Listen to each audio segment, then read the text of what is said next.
Welcome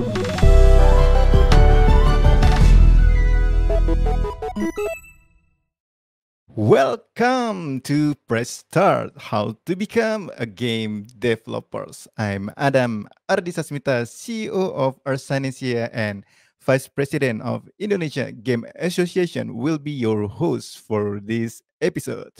All right, in this podcast, we will talk about game development and how to start your career as a game developers. We will invite experts from the game industry to tell us their journey to inspire us. I hope this podcast can help you start to be a game developers. Stay tuned because Press Start will have new episodes every Thursday, and this podcast is brought to you by Indonesian Game Association and Goethe-Institut Jakarta.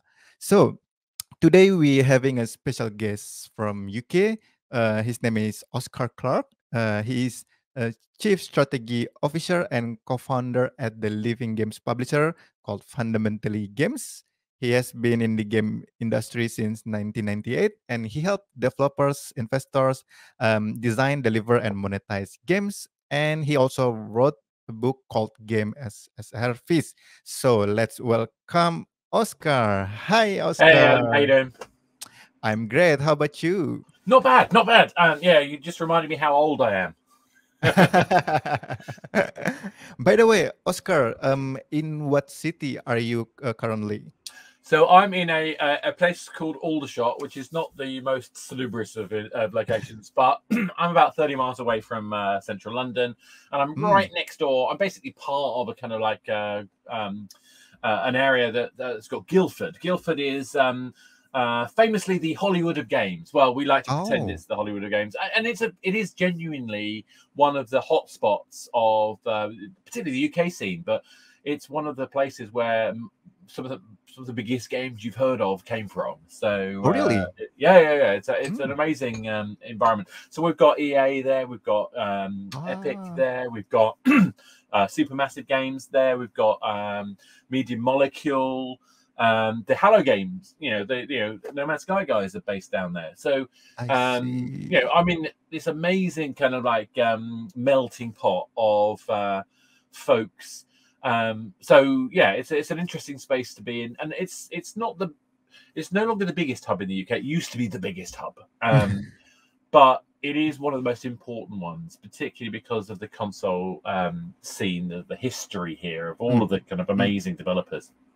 And yeah, so I felt quite lucky that I happened to end up here. And lo and behold, there were lots of developers. But the irony is that I spent most of my career bumping into people from Guildford, so literally 6 miles down the road from me, in San Francisco. Because, I was working in London, or I was working in Reading, I was working all over the place. I was never going into Guildford, even though it's just down the road. So I would bump into these amazing game developers. I would be meeting them in bars in GDC or whatever. And we would look at each other and go, why aren't we meeting up in the Starbucks in Guildford? I mean, seriously, this is silly. Anyway, but that's the tale of everybody in this industry. It's like we have to get out there and but when we're home, we're so kind of focused on the making of the game. Now, I don't know about you guys, but we're a remote company, so everything we do has been remote. I've been working remotely for 10 years, not just COVID related. We just happen to be systematically that. But the joy of this industry is we can be. True. Yeah. But I do miss traveling, I have to say. Yeah, me too. I'm not sure I'm ready yet to go for London? the big sessions, though. But I missed out on EGX, and there's Develop coming up, and I'm not quite sure I'm ready for in person. But that's me being overcautious. Yes. I'm sure that'll all change. Safety first, right? By the way, Oscar, so maybe before we start, can you do a little bit introduction about your role as a Chief Strategy Officer and your company? What is your daily job and activities, basically? So the thing about a startup company, because we're a startup company, we became a publisher in March officially. Although we'd been building up to it by offering kind of live ops services. So we're in kind of like roller coaster ride. I mean, fortunately, I have had 22 years of practice working in games, running services, and so on and so forth. So my time tends to be split on helping studios get ready, but also thinking about the strategy behind the marketing mindset of a game. So I don't just mean like. See, the thing is, when people hear marketing in games, they get very scared. So they're the evil empire who are going to ruin our game and they're going to exploit players. No, that's not what marketing does.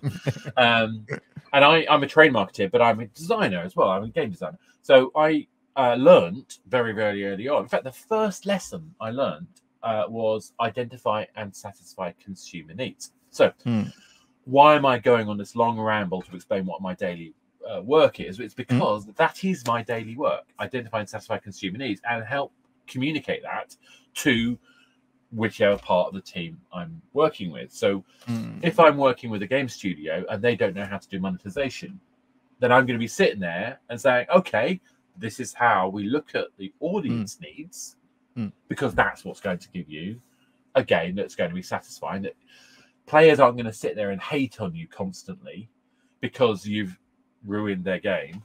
But at the same time, you're able to generate revenue that makes sense and is commensurate to the effort to sustain that game. And I think that phrase is really important. People talk a lot about we're going to sell this game, it's going to be this price. What about sustaining it? That's why living games is so important. Because a living game is about sustaining it and creating an ongoing engagement. So I've completely avoided telling you what I do on a daily basis because there's so many different variations, but I'll try to sum that up. So it's consulting, it's supporting, it's thinking, and often it's writing reports and workshops, but I do a lot of talking about the making of games. And frankly, the joy of being a strategy officer is that you have to have curiosity. So I believe that curiosity is the most important thing. I'm lucky to have a business partner who embodies tenacity. So you put curiosity and tenacity together, you get a successful company, basically. Oh, that's amazing. I see. All right. That's a really interesting topic, and we're definitely gonna talk about that. But before we start, usually we give some rapid question or trivial question to our guests just to maybe know a little bit more about you. So I'm gonna shoot you with some quick question. There is no right or wrong answer, just something trivial. So are you ready? Yeah, go for it. All right. So Oscar, do you remember? But I think this is gonna be hard for me to recall. Do you remember the first game that you played? The first game that I played. Well, actually, technically, yes. I was 10 years old, and about a year after, less than a year after it was released, the first Dungeons and Dragons game. I'm that old. My uncle got a copy, and he decided to run it at Christmas with the family, including my grandmother. And so I'm sat there with my sister, my dad, my grandmother, and I think my mum might have even played it. And my uncle ran the first D&D game. I then spent the rest of my childhood obsessed with D&D and various other games like that. In fact, I actually wrote a role-playing game back in like 92, 93. I mean, I sold 200 copies. It's meaningless. It was a Star Trek kind of like metaphor. West Point Extraplanetary Academy, and we were training in simulators to become officers. But basically, it was an excuse. The clever thing was it was an excuse to run dilemma-based experiences. Interesting. So, if you've ever heard of the balloon game, I basically ripped off the balloon game as an idea and then repeated it in a science fiction concept. Anyway, why am I saying that? Because that's how I got my first job in the industry.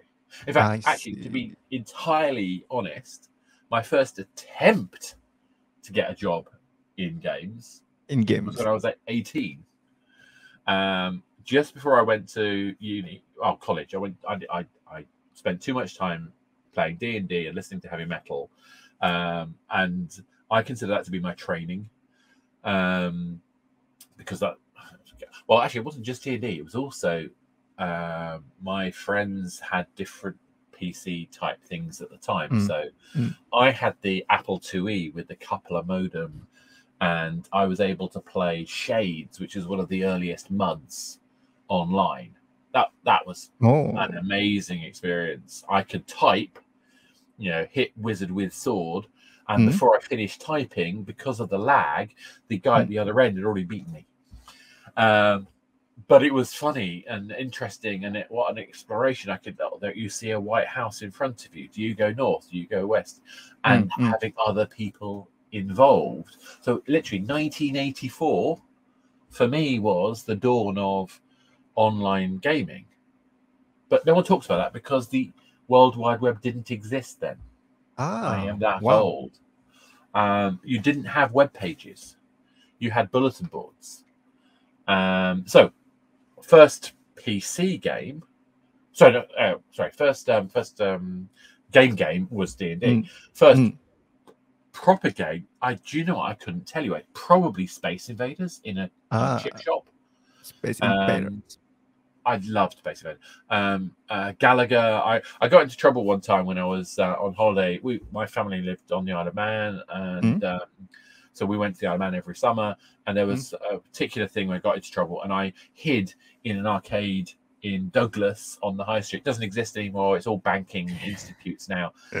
But I was basically spent hours playing Gallagher just to avoid being found by my family because I was in trouble. And like I say, I carried on. And so I had the Apple IIe. My friends had the BBC Micro. Another friend had the Spectrum. Another friend had VIC-20. Another friend had Commodore 64. Another friend had a Dragon 32. We basically just went around each other's house and played all the games. And that's when I tried coding and realized I was never going to be any good at it because I don't have the patience. Those cartoons when the dog looks around and goes, squirrel. I'm the easily distracted one. That's me. But I'm good at telling other people what to do, it turns out. I see. So obviously that means I'm a marketing guy or a designer. And in that case, so what happened is me and my mates, we basically had a company called Ancient Software. We went to, I think it was Rainbird, which I think was BT owned at the time. We had an interview. We told them our game. We gave our game pitch. They went, "That's great. Come back when you made it." And obviously, none of us had any money. None of us had any resources. There were no funds that you could go to at that time. There was no idea that the games industry could be a profession. No courses you could go to. So I basically decided to go and get a course in business and finance and marketing. And 10 years later, I'm taking this role-playing game book into an interview with BT, British Telecom, the same people that had that bulletin board that I was using back in the day. And I'm sat there talking to the team that set that up, and I ended up getting a job at a thing called Wireplay, which was an online gaming service. It was the second in the world ever. And it was like 2 years later I joined. And before I knew it, I was running it, and it got sold off in the dot-com bust and went down in a tower of flames. But I won't bore you with the details. That was a fun story, but not fun at the time. Yeah. And Oscar, when was the first time that you decided, or you think that, hey, I want to work in the game industry and I want to be a game developer? Is it when you first play the game, or there's some trigger that happened in your life that makes you want to be a game developer or work in the game industry? It's a difficult one. I think there's a sort of difference in the kind of calling between a player and a maker. So being 12 years old and being, told by your family that your game design isn't perfect. And I'm only 12 years old and I'm creating a story. It deeply kind of resonated with me at that point because I wanted it to be a great thing. And I'm not a great player. I'm one of those people that I'm one of those people that really likes to understand the flow of things. I think in systems. I think system thinking is something we should all be taught to do, but I do think in systems. So what that means is that when I start looking at games, I'm probably the quickest person, or one of the quicker persons, to learn how to play it, and I'll be great until everybody else catches up. Okay. But then I'll never get any better because I'm too interested in going to the next thing. My curiosity grabs me.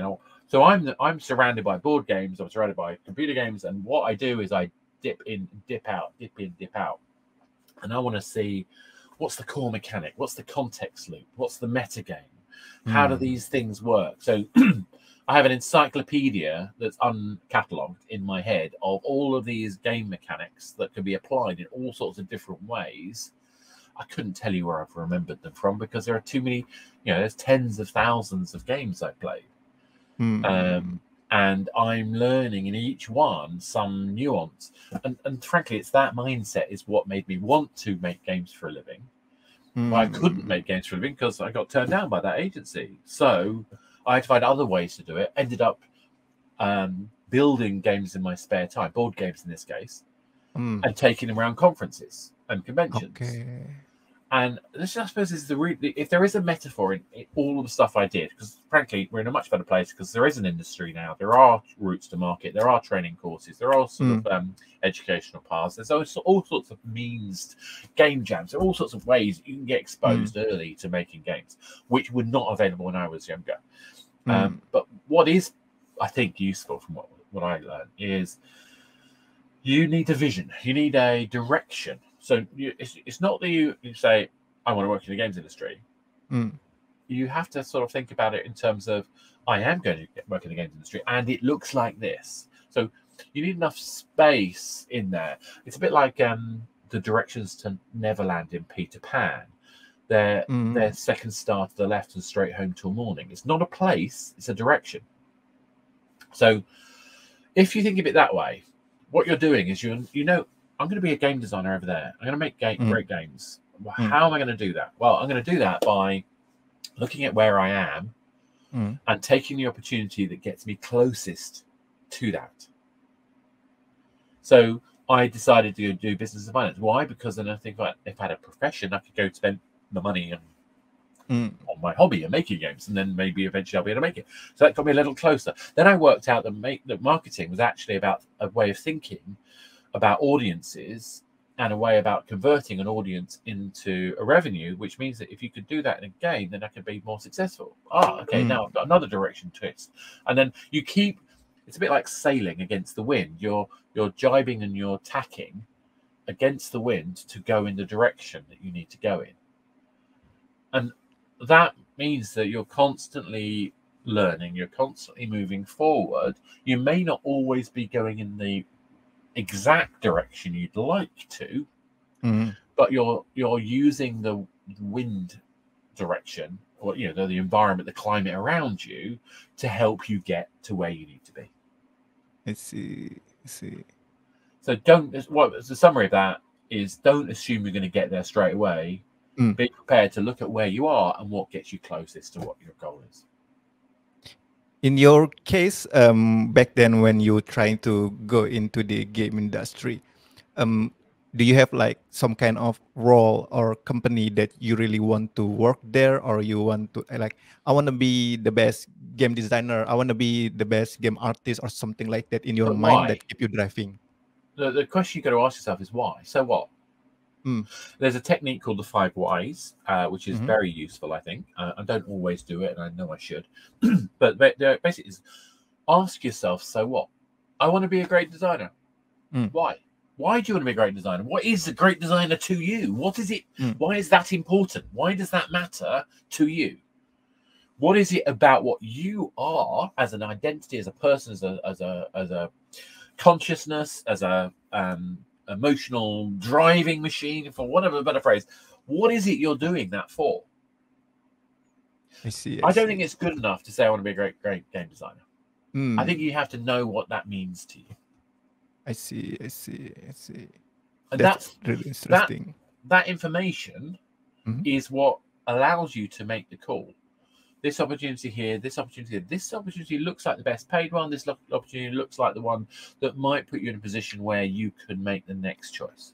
Which one do you go for? If you know what it is that is driving you and why it matters to you to become a game developer, designer, artist, whatever, you'll know which choice to take.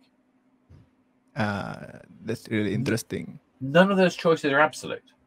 They're always stepping stones. In fact, one of the things I think is really interesting as a business in general, because we do a lot of consultancy.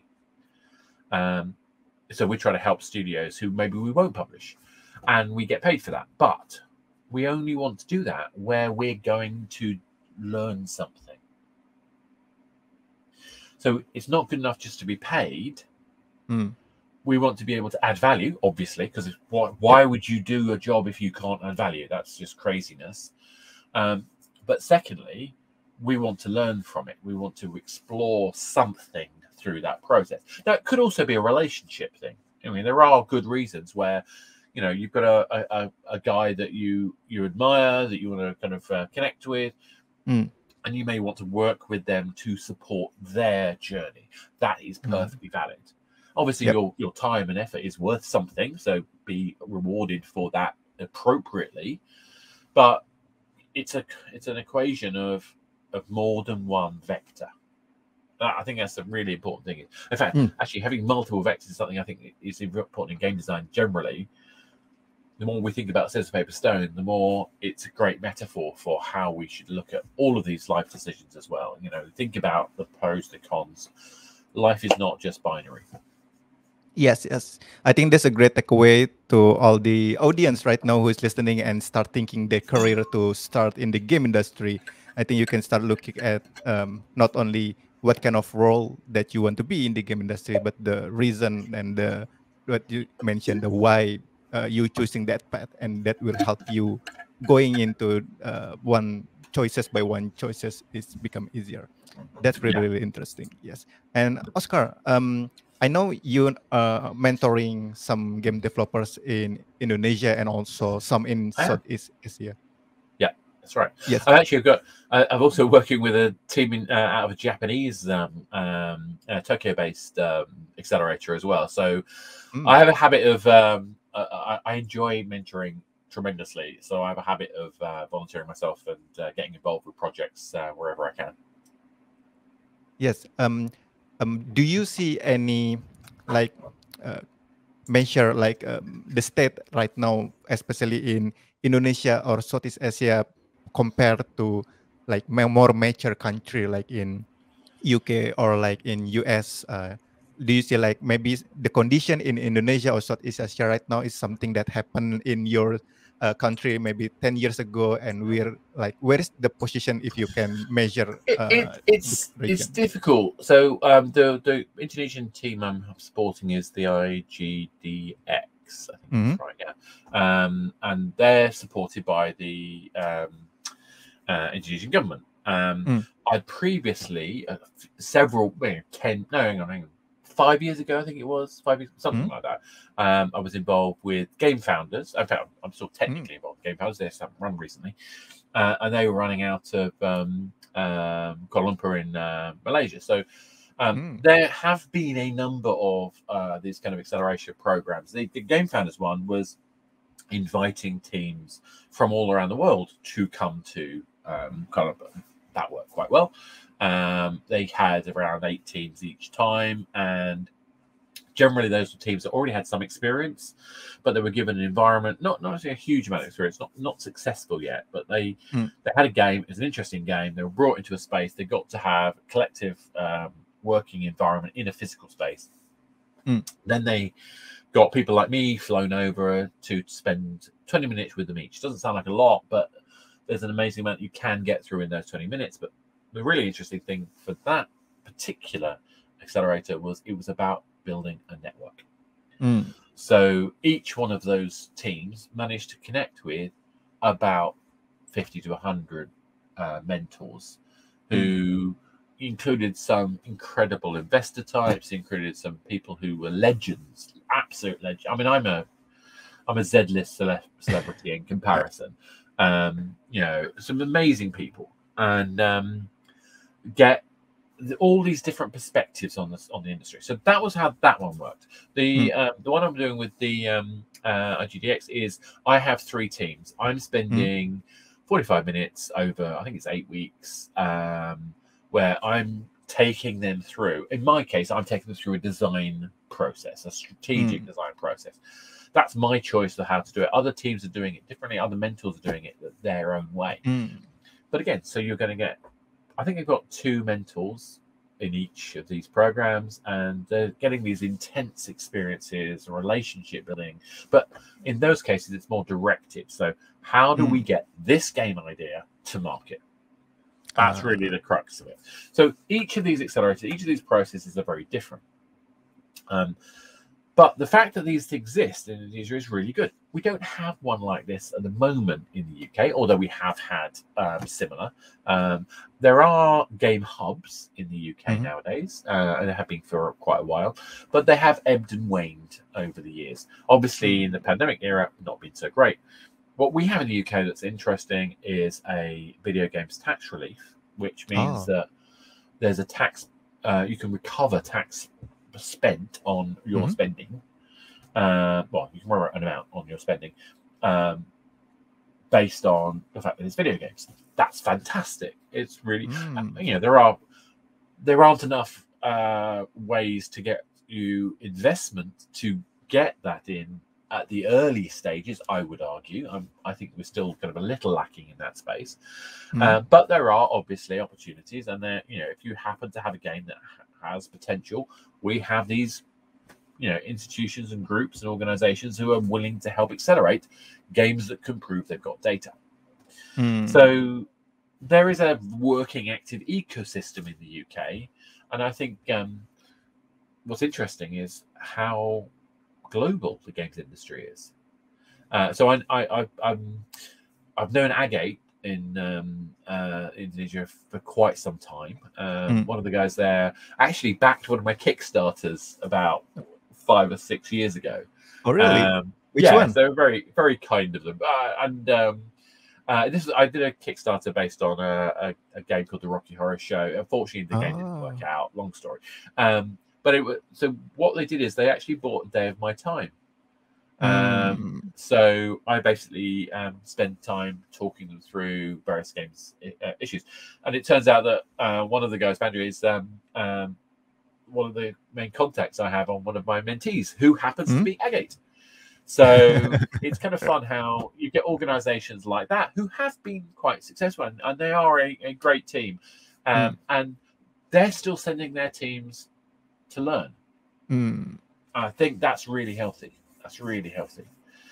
So I know that this is not untypical of different smaller ecosystems compared to the UK. I mean, UK is established because, you know, UK dominated the 80s gaming scene, and there's lots of legacy out there, and so you got people like the Oliver Twins and John, who was behind Sensible Software. You've got such a heritage of the gaming scene in the UK. Ian Lewis and all these folks like that. I feel very privileged. I get to meet all the people that made the games that I loved when I was younger. That's kind of a nice thing to be able to do. In fact, frankly, that's one of my whys. Just so you know, it's like, but it's more than that. There is a business mindset now that is professionalized mostly. I say mostly because you don't want to be too professionalized. You want to still have the room to be creative and crazy. And we have an amazing ecosystem of indies in the UK, willing to sort of push the boundaries. At the moment, it's a little bit, I think, biased towards one-time play narrative games, because the economy of the publishing scene right now is a bit focused towards that, I would argue. Hey, I would say that. I'm trying to do a living games publisher, so I'm going to be trying to push people to do other things. We'll see how that works. But I suppose in terms of what is the scene like, there is no better time to make games than now, and there's no worse time to make games than now, as is always the case. So what I mean by that is, think about the tools out there. There are amazing tools that anybody can pick up and use. my goodness, had I been able to have a Unity or an Unreal at the time I was 18, even I might have been bothered to make something. Seriously. Yep. The amount of time I spent trying to learn how to animate a dice in BASIC on an Apple IIe and gave up because literally trying to plot every point and still make it look like and yeah, I couldn't do hexadecimal. I saved my life. Anyway, the point is that now you can do these things, and to make a rolling of dice, you go, oh, there's an asset store asset of dice rolling. Thank you very much. I see. That's not bad, is it? I can do that. Or maybe I will work out how to do. Here's an object. I work out the I didn't have to work out the physics of it. I just apply the forces to it. Done. Now, again, I'm not entirely serious, but there's lots more involved in that. But the point is that we can now do things we could never have dreamed of doing without having to have a massive studio of 1,000 people spending billions of dollars. People are still doing that, and that's fine. I like those epic AAA things too, but I'm amazed what you can do with one person sat on a PC with a game engine of your choice. What's interesting then is that the story moves away from can I make it to what should I make? And the hobby market, obviously, right? Remember the hobby market there is like there are developers out there who are not expecting to make money, and they are learning how to make games, and then they're and that's great. And we need that environment to make things, and that's why I think things like Roblox, where kids are being given the tools to make interesting things, is spectacular. Little Big Planet did it years and years ago. And I just thought that was amazing. I remember even my son's now 22. He was making a choose your own adventure in PowerPoint when he was 8. PowerPoint. All right. PowerPoint. I didn't even know how to use hyperlinks in PowerPoint at the time because I never bothered. He taught it himself. Now, he decided not to make games. He's a filmmaker. But my point is that the tools, the exploration of tools, that natural curiosity is something we should be encouraging, particularly if we can teach people to think in systems, which I think games do. Games have the potential to do. It's actually better for everybody, because if you think in systems, maybe we can avoid a bit of fake news along the way, because we can think about, hang on a minute, that doesn't logically make sense, because anyway, that's my politics moment. The point really is there's so much potential value in the way that we think about when we're making games that could be applied in all sorts of areas. Thinking about where you are on that journey. Am I making a game because I'm learning the tools? Am I making a game because I have something to say and I want to express it? Am I making a game for an audience? Am I making a commercial game which can scale? That's a journey. And where you are on that journey depends on your skill set and your mindset, on your ambition, and really just grit. That's another thing. One of my favorite jokes is, there's only one thing worse than making games, and that's not making them. And if you don't understand how to make games, you won't get that kind of pseudo joke, because we've got to get art, we've got to get technology, we've got to get maths, we've got to get marketing, we've got to get psychology, we've got to get narrative writing, we've got to get artists all in one space and get them to play nice. To a schedule. It's worse than herding cats. It's something like herding cats whilst juggling jelly. And yet we see these amazing experiences all of the time. And people wonder why, and again, and when so many of these will fail. They will fail. A friend of mine says that 1 in 20 games succeeds. 1 in 20. Yeah. Now, I did a bit of maths on the App Store once, and I estimated, based on the average cost of making a game at the time, this was mobile, and the total revenue on the App Store, and the number of games on the App Store, I made a guess that 2% of games break even. Only 2% break even. But I may be wrong, but 2% of games on the App Store. To be honest, I think what that really is that there's so much on there that's not actually ever intended to make any money. Only about 20% of the games are probably made professionally for commercial purpose, I guess. I don't know, I'm guessing.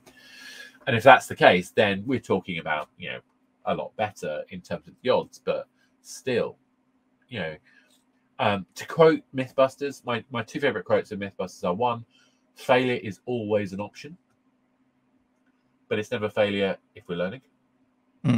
And the second favorite quote, and I think this is actually probably behind most of the success over the last 10 years of games, is the only difference between screwing around and science is writing things down. And the data we get from games is writing it down. So that's why embracing data is so important, because we're no longer just screwing around, throwing games out there and seeing what works. We're actually analyzing what's going on. We're looking at the behaviors and we're learning from those behaviors and applying that to new games. I see. That's really interesting. So, so to be able to make a successful game, you need to have a data. So the game need to be released first, right? Or not? Say that again? The game need to be done to be able to get the data first, right? Or it can be happen before we make the game. My goodness, that's the new thing. That's the thing I learned from. Oh my goodness, this is why being curious matters. So I have learned so much because of hyper casual games. For learning, for living games. How can you learn from these simple, short, playable things to make longer term retention games? Well, the answer is data. Look at the methodology. So, methodology of hyper casual games is: I'm not going to make a game. I'm going to make an advert. I'm going to test that advert and see what people like before I build the game. Now, think about that. If I can eliminate the majority of games that do not have an audience interest before I build them, my cost of development has gone from enormous to small. The real magic of hyper casual games is not the fact they've got this massive fast turnover and they're making money. That's not the magic. The magic is they've changed the odds. So changing the odds matters. So that means you want to test as early as possible. In fact, you want to test before you build the game. You want to test the idea of the game, the concept of the game. Now, not every game is going to fit that model, by the way. There are reasons why. Facebook testing, for example, I do a lot of Facebook testing for these kind of things. Cannot tell you nuance. Nuance is impossible to test in this way. So what we try to do is we identify a game as early as possible. Sometimes they're already developed. Sometimes they haven't been developed yet. And we will do an ad. In fact, one of the projects we're working on, we'll have 2 game ideas. Each of those game ideas will have 2 mechanical variations and 2 art variations. So from 2 ideas, I've got 8 videos. I'm then going to run those. Each of them are designed so that they are compelling.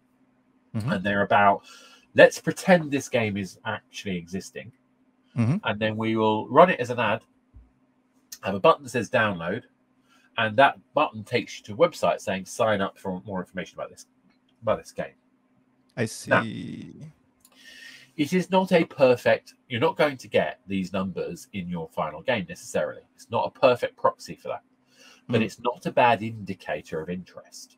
So if you think about the cost per install equivalent, so how many people press that button? So it's really a cost per click, but if I can get that below 70 cents, then for a living game, that might be feasible. If I can get that below 30 cents, for a hyper casual game, that might be feasible, because that can optimize later. So basically, I take these 8 variations of 2 games, 4 variations of 2 games, so 8 combinations. I see which one works best. I build that one. I see. There's no point in building the others. Maybe you come back to them later, but you build the best one. So now I've narrowed down. I've got rid of all of the kind of risk. Oh, not all of it. I've got rid of a lot of risk. People kind of like this idea based on a video ad. But don't assume it's more than that. That's all it is. That's all the information you've got based on this video ad. So then what we do, we take that game and we do a game jam like development build on it, maybe a little bit more. We want about, depending on the type of game, depending on how much nuance there is in the game, we're just trying to build one playable that maybe lasts for an experience of around half an hour, sometimes an hour. And obviously, a lot of these games have replayable elements. I'm not at this stage trying to build the sense of purpose and progression or the context or the metagame. I'm just trying to build the mechanic at this stage. And then we run that mechanic through a test like Playtest Cloud or Antidote, all those usability platforms that pay players to play this game and report on surveys. I love them because I get a video of what the person has done. I get audio of what they say as they do it, and I get a survey. I get a survey that I write. So I can ask them questions and I can observe their behavior. And most important stat I get out of that is a net promoter score. That is simply, would you recommend to a friend? Now, this is not statistically significant data. This is an indicator of the why. So I can observe a player and I can understand why they're doing certain things to an extent. And I can interpret that and update my design document to accommodate for the issues I've uncovered. Wow. So if I can get a good net promoter score for this game, I've already got a good indicator of what CPI would look like. Now I've got 2 KPIs. My hypothesis has been tested and I've got 2 positive results. I can move on to the next test. I see. I then move on to the next test, and then I'll be looking at things like retention, day 1, day 3 retention. And as I'm doing that, I'm evolving the game. So now I'm thinking about, what does the game economy look like? What does the purpose and progression look like? What's the narrative look like? How do I fit that together? So we start building in layers the game on solid ground. Rather than trying to build the whole thing and then test it, we slice the game up, and I slice it up into a mechanic, the things that I do. So start condition, challenge, resolution, reward, and tease. Tease is important because if you don't have a tease, you don't do it again, and we want to do it again. Then we think about the context. So the context is sense of purpose and progression. It's the gameplay economy. By the way, I want imbalance in my economy, because imbalance has to be filled by action by the player. So it's a bit like hot dogs. You buy hot dogs in 8s, you get hot dog buns in 6s. So you run out of hot dog buns, you go get more hot dog buns. So I now run out of hot dogs, I need to get more hot dog buns. I see. What I mean?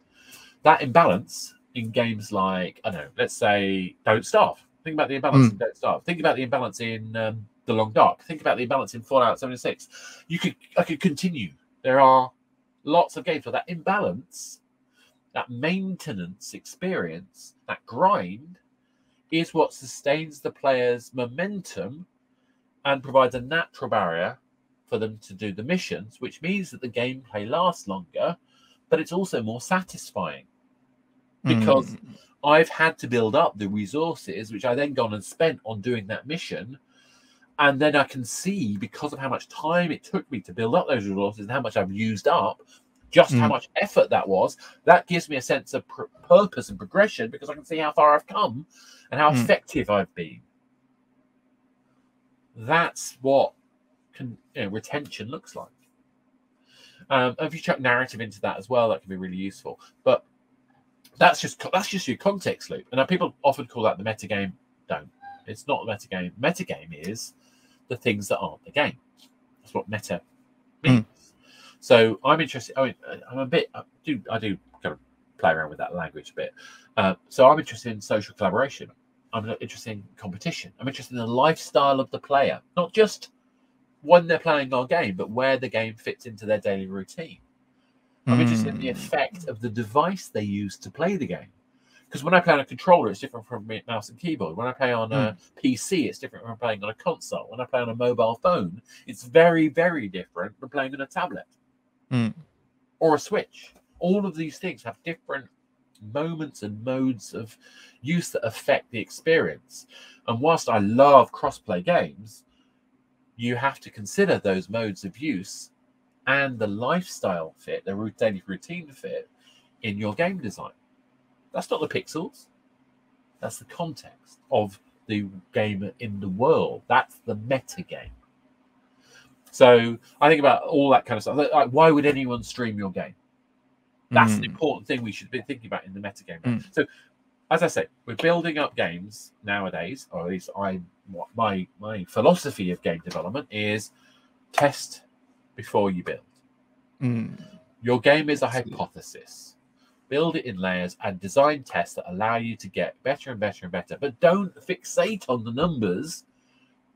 Use them as an indicator. I do not want to spend tens of thousands of dollars just to find out if the gaming idea is interesting. If I do that, I've just wasted tens of thousands of dollars when I could have spent 150 or 200 just to get the indicator. Sufficient level of indication to warrant the next step. And that is the lessons that I've learned in game development, which is test. Basically, it's the scientific method. You know, we could be screwing around, but if we want to turn it into science, we need data. That's true. That's true. Yeah, one thing that is new for me is that there's a service that you can ask someone to play, and then they recorded the playtest and report it to you. That's interesting. There's several of them. I mean, we use Playtest Cloud. We've used Antidote in the past. There's various user testing companies out there. I'm not biased by any of them. I happen to have a few friends at a couple of them, but that's not why we use them. It's just that I happen to know lots of people. I see. So, and actually, like I say, you know, Playtest guys have been great for us. The fact that I used to work with somebody there is irrelevant. True. And regarding the layer of the test, like the final test that we need to do is to track the retention. And now, well, that's I know not the final test. No, that's the penultimate that's not the final test. No. The final. So basically, what we're building up is proof that the game has legs, and retention is a really key one. So day 1, day 3, day 7, day 14, day 30. Once we've got day 30 retention at a suitable level, and the actual numbers you want for those are going to vary depending on the genre and the platform and blah, blah, blah, blah. But I like the mobile ones as an indication for a free-to-play game. So 40% day 1, you know, actually 35 is probably okay. Day 7, 20%, 15 is probably okay. Day 30, I want 10%, and 8% is probably okay. That's the kind of thing. But when I've got that data, that's not the real bottom line. The bottom line is, if I'm going to market that scalably, I need to know what my return on advertising spend is.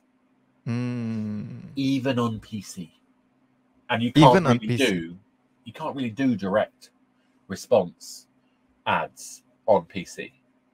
So what I mean by return on advertising spend is not just advertising. What I mean is, for the amount of cost of marketing effort, do I get the return? So whether you got a premium game or a free-to-play game, sorry, I want to stop using the word premium. Premium is the wrong word. Premium just means good quality. Well, it's a bit more technical than that if you want to get into Kotler and marketing language. I'm not going to bore you with that because I'm a geek. I'm a marketing geek and a gaming geek. What a geek squared. Anyway, the point is that if I understand, how do I put it? I want to make sure that I am understanding the full pipeline of what is going to make this game profitable, because I want to be able to make another game. Not trying to exploit players. I'm trying to say my game is worth this because of the entertainment value that you love. Not because of the effort I put in. Nothing's worth the effort you put in. It's only worth what people are willing to pay. But I want to focus on the value of what people love. But if I don't pay attention to the costs of promoting and distributing that content, I'm not going to be scalable. So I need to know the return on advertising spend. That means I need to think about how much does it cost to build up the social media? How does it cost to build up the direct targeting of people who might be interested in this game? How much does that convert? So in a 30-day period, if I've spent this much time and money and activity, can I see the volume of wish lists and installs that warrant that, even on PC? I see. I see. So that's the number that lets you unlock successful funding for promotion in UA. So the way we work is we don't have war chests of cash. We work with finance teams. We say, right, okay, so this game's got this data. We're confident that we can get a return on advertising spend within this period and this amount. Therefore, we're going to draw down the money needed that month to be able to promote that game. And once we're successful at drawing down that money and we've got our return, we then pay that back. But we're then already drawing the next one, the next one, the next one, because we're building up this momentum for the game until it reaches a critical point where the revenues in significantly exceed the revenues out, so that we can start reinvesting in the game. Yes. That's why it's so important for living games. Because talking about living games, Oscar, right now we saw a very, very big trend that AAA games changed their model into living games. How do you think about the future of living games, and is it going to be like they change the whole games entirely? It's absolutely been around forever. There will always. So I used to like to make sort of frivolous comments about the end of console, and I kind of still believe them. And I think I was kind of not entirely wrong. Long story, but the point is that the games industry is changing on a constant basis every 3 months. But there are some trends that have always been there. Living games came out of the MMO world. They've been around forever. It's just that as we become more and more of a digital world, as particularly COVID has demonstrated that we don't need to be physically connected in the real world to play games, and games are actually much more amazing they're an amazing experience that we can have as a common shared thing that we can do together digitally as well as physically. That's brilliant. So we should be doubling down on that. And I think a lot of AAAs have had problems with that because they've had to adjust from selling a physical box for 70 quid or whatever it is upfront to now it's basically bytes that are downloaded or streamed. So the economics of the physical box and distribution are completely gone. But they're used to having the numbers in that particular way. What they haven't adjusted to, because it's very difficult to go to your boss and say, I'm going to give this game away that we used to charge 70 quid for free. That sounds scary and stupid. Why would you do that? Well, the reality is we're not giving the game away for free. We're changing where the shop is. The shop is not out on the App Store. The shop is inside the game. What we're doing is we're creating a store. Now, that's reductive, and I don't want players to think that I mean that in a way that is detrimental to the game at all. But if, for the purposes of the developer, we think about the game as the store, you wouldn't charge people to enter a store. You would create an amazing experience. It's a bit like having a bar. You can have a nightclub that has a charge up front, or you can have a bar that has people filling it all the time. And they're buying drinks. And they buy drinks because they want to drink, or, what? I don't drink alcohol at the moment because of various reasons, but some people may want a whiskey, some people may want a Coke. It's okay. We can actually think about the audience and what encourages them to be in that location and what gives them value for being in that location. And that means that the location has got to be attractive and engaging. Now, that is the mind shift that lots of AAA companies are struggling still to this day to acknowledge. And the problem is that they've got these endemic systems of the structural systems of building games, which requires that they build the game before they know there's a market.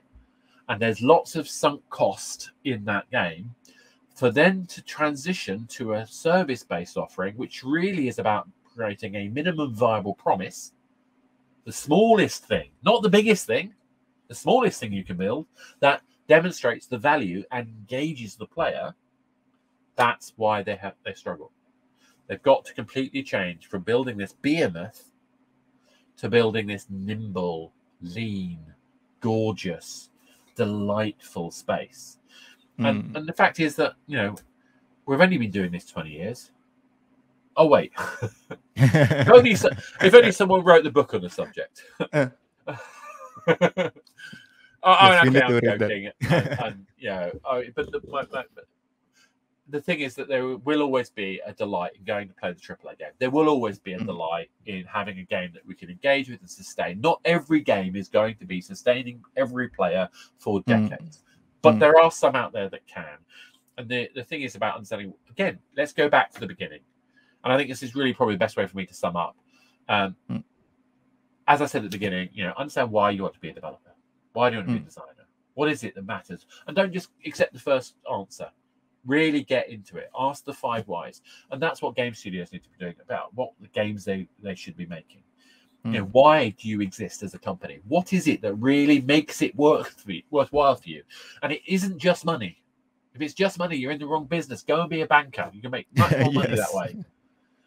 If you want to communicate ideas, if you've got a joy of a genre and you want to show that you can add and contribute to the language of that genre, great, let's do that. But that's something that we have the luxury of doing as a smaller startup type company than we do as a big AAA company. Yeah. Big AAA companies have long established shareholders, long established employee pools that they have to sustain. It's very difficult for them to adjust. That's great. Cool. Unfortunately, I'm going to have to go. I've got to. Yes, I think we also have run out of the time. Thank you so much, Oscar, for your time and your story. So, everybody, I think that's it for today. I hope the session and the story that Oscar gave us can give you all insight and courage to start your career as a game developers. I am Adam Ardisasmita. Keep playing games, start making games. Thank you, Oscar. Bye-bye. Bye then. Thank you.